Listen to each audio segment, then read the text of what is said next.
Ya, gue lagi di sebuah tempat di Aarhus, Denmark, namanya Molsten.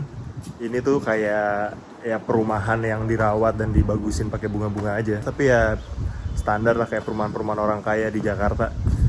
Cuma bedanya di sini nggak ada yang manasin Aerox jam 6 pagi. Terus di sini tuh orang-orang terbuka sama turis, jendela dibuka, kayak biarin aja gitu. Orang-orang lihat boleh-boleh aja. Kalau di Jakarta nggak bisa nih kayak gini, karena jendela kebuka dikit aja ada tetangga yang ngintip dan pengen tahu kita punyanya apa. Sekalipun ditutup, mereka pakai gorden-gorden biasa gitu, kayak gorden-gorden IKEA. Kalau di Jakarta atau di Indonesia kan ada orang-orang yang nutup jendela rumahnya pakai gorden harganya miliaran. Terus ya kayaknya enak aja tinggal di sini. Bangun pagi, lihat bunga, ngirup udara segar. Kalau di Jakarta ya nggak bisa karena kita baru bangun pagi-pagi udah ngirup gas beracun. It's never over until I've ended. Lay down beside me, do it again. It's never over. Oke, hai. Sekarang gue lagi di Mc's Pizza. Jadi sebenarnya tadi habis dari Molsten dan gue kelaparan habis kayak muter-muter di situ doang, terus duduk di taman, ngedit beberapa video untuk konten Instagram, terus pengen makan di luar gitu. Rasanya worth it sih untuk nyobain, dan bener pas gue cobain ini nggak ada pizza di Jakarta yang rasanya kayak gini. Mc's Pizza and Cantina ini kayaknya Italia ya. Apa sih ujungnya tuh crusty-nya ya, tapi intinya semuanya enak deh. Ada dagingnya, aduh gue nggak bisa deh nge-review makanan ada apanya terus rasanya gimana. Intinya enak. Intinya ketika lo cobain, rasa asem, pedes, asin, gurihnya tuh semua nyatu. Terus teksturnya tuh lembut, tapi pas udah mau habis di ujungnya tuh ada crunch-nya gitu, ada jadi crush. Experience makannya ngasih mixed feeling gitu, tapi enak. Overall enak. Gue nggak tahu nih apa yang bulat-bulat ini ya. Nih, yang ini. Gue nggak tahu apa. Tapi enak banget, kayak jamur, bukan jamur kayaknya. Dan yang gue makan ini porsi per orangnya aja udah gede banget menurut gue. Pas gue datang, gue nanya ini beneran nih porsi satu orang. Kata dia ya porsi satu orang. Terus porsi gedenya gimana? Lebih gede lagi. Buset, gue gak bayang porsi yang sharingnya semana. Nanti mungkin gue akan makan di sini sama teman-teman Indonesia di Denmark, atau sama Alvaro atau George yang kemarin sempat main basket sama gue. Kayaknya weekend mau main basket lagi sama mereka, dan mungkin akan lebih banyak temennya. Oh ya gitu aja. Di sini gue mau main basket. Tapi gue habis belum makan ya. Until I've ended. Down beside me, do it again. It's never over until I've ended. Down beside your ride.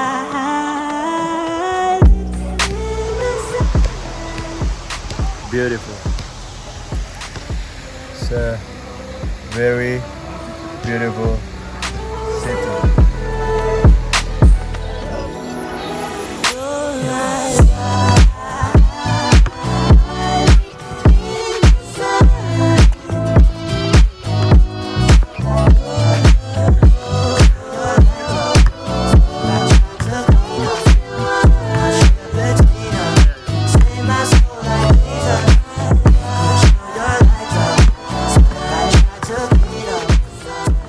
Hari ini tanggal 17 Agustus 2023, yang mana adalah hari kemerdekaan kita. Gitu. Selamat ulang tahun Indonesia Dirgahayu yang kesekian.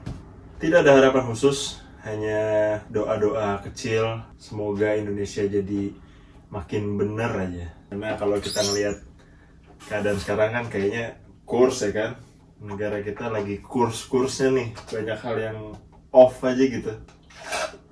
Ya gitu aja, di hari kemerdekaan ini gue cuma di rumah ngedit, terus tadi sempat belanja, beli roti, beli beras, penting sekali untuk perut-perut Indonesia, terus sama apa ini, cuma gitu doang hari ini, nggak terlalu banyak. Sama beli ini gue nyobain susu apalah ini, nggak terlalu enak, ini lebih enak Cisco. Oke gitu aja, hari ini nggak kemana-mana, cuma berlaku selayaknya orang yang dalam tanda kutip merdeka. Walaupun gue kalau ditanya arti kemerdekaan itu apa, nggak ngerti juga sih. Gue juga sampai sekarang apa ya arti kemerdekaannya, bisa bebas melakukan apapun, tapi ada yang bilang bertanggung jawab atas kebebasan tersebut, bisa macam-macam. Tadinya gue mau upacara di KBRI di Copenhagen, tapi dari Aarhus sampai Copenhagen itu butuh waktu sekitar 3 jam perjalanan kereta. Dan tiketnya itu semakin mepet dibeli semakin mahal gitu, kayak tiket pesawat aja. Agak nggak worth it kalau gue kesana cuma pulang pergi. Enaknya tuh kesana netap dulu 7 hari atau berapa lah gitu ya, nanti 4 harian gitu baru balik gitu. Kalau cuma sehari bolak-balik kayak duitnya tuh kayak nggak make sense aja. Misalnya gue beli H-1 tiketnya, itu tuh 300 kroner minimal. 300 kroner tuh 600.000 rupiah. Pulang pergi udah 1.200.000 untuk sehari. Big no. Jadi ya mohon maaf KBRI, mungkin tahun depan saya kalau ke Denmark di tanggal 17-an saya akan sempatkan, tapi tahun ini seperti tidak. Saya merayakan kemerdekaan dengan minum susu Mathilde aja deh, Mathilde original yang nggak terlalu enak ini. Are you gonna ride with me? Hold me down, will you listen, never lie to me? This is all the sign I need. Are you gonna ride with me? Are you gonna ride with me?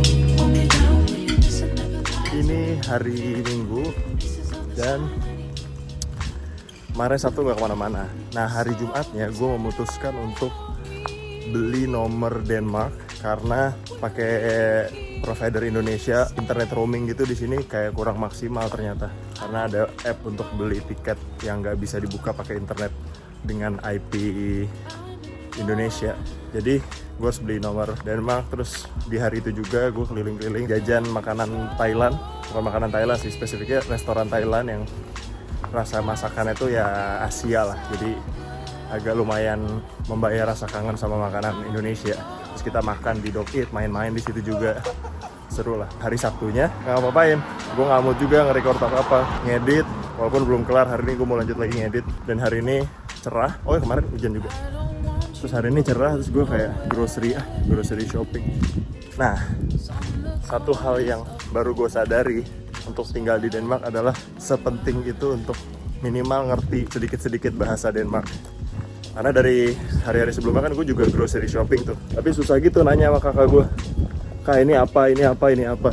Dan kalau misalnya seminimal-minimalnya tahu dikit aja bahasa Denmark, kayak akan memudahkan. Mungkin ini bisa jadi tips buat orang yang mau belajar bahasa Denmark atau bahasa lain lah. Cobain grocery shopping di manapun kota dengan bahasa yang lu pengen pelajarin. Terus lu liatin satu-satu, nggak apa-apa, jongkok aja di situ, terus translate gitu. Nanti lama-lama ngerti. Kayak gue sekarang udah lumayan, vocabulary Denmark gue lumayan lah, walaupun belum bisa ngomong. Karena kata kakak gue harus sering-sering dengar bahasa Denmark. Gitu aja, jadi sebuah tips dari gue yang juga masih kesulitan untuk belajar bahasa di sini. Oh ya, gue diuntungkan dengan membawa 2 brand lokal ini. Satu adalah Sun Swallow, terus Respect. Tote bag ini nggak pernah salah untuk dibawa belanja karena dia muat banyak. Yang punya pasti tahu betapa enaknya pakai tote bag ini. Ini tote bag bikinan gue by the way. Nyampe juga nih 2 brand ke Denmark. Keren.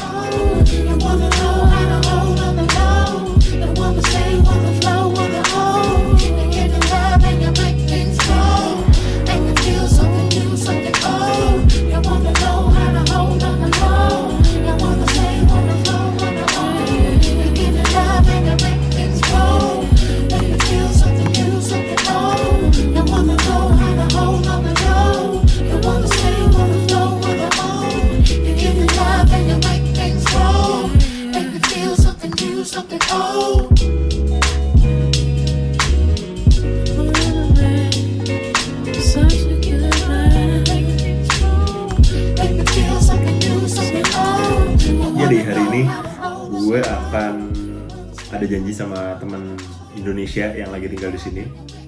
Namanya Mas Farhad. Kami mau ngobrol, mau ngopi-ngopi gitu.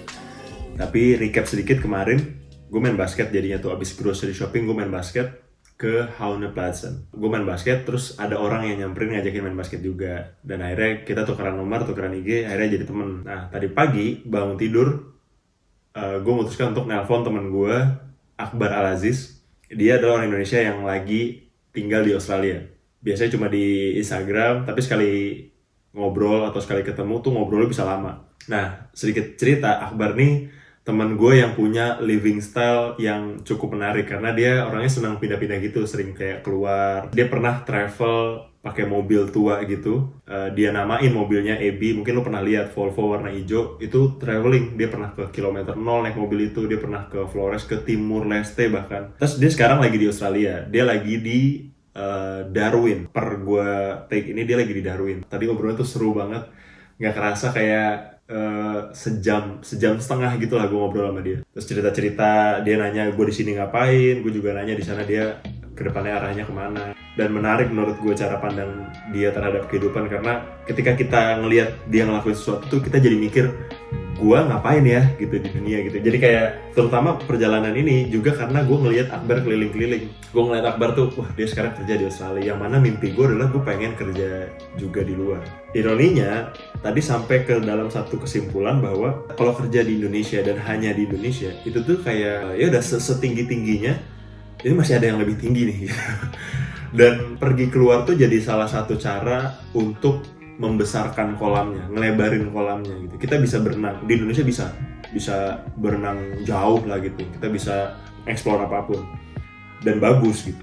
Tapi ketika kita keluar, selain kita dapat perspektif baru tentang Indonesia, yang mana entah apa yang bisa kita benerin di Indonesia atau apa yang bisa kita kontribusi di Indonesia, tapi kolam kita juga jadi lebih lega gitu. Jadi berenangnya tuh jadi lebih seru, dan ada banyak hal yang kita nggak tahu deh karena nggak ada di Indonesia, dan kita jadi tahu karena kita keluar. Ya mungkin nggak salah juga sih perjalanan ini gue lakuin, karena pada akhirnya gue jadi tahu apa yang sebelumnya gue nggak pernah tahu gitu. Setelah gue keluar setelah gue akhirnya nyoba tinggal di sini, itu tuh gue langsung kayak ngebandingin gitu, oh di Indonesia ada nggak sih kayak gini, kalau ada lebih baik atau lebih buruk, terus gimana cara gue untuk bisa kontribusi di situ, atau gimana cara gue untuk bisa paling nggak berselancar di dalam ombak itu gitu. Jadi kayak menarik sih gitu. Gue menyarankan kalau lu punya kesempatan, nekat aja cabut gitu, kemanapun aja yang lu mau gitu.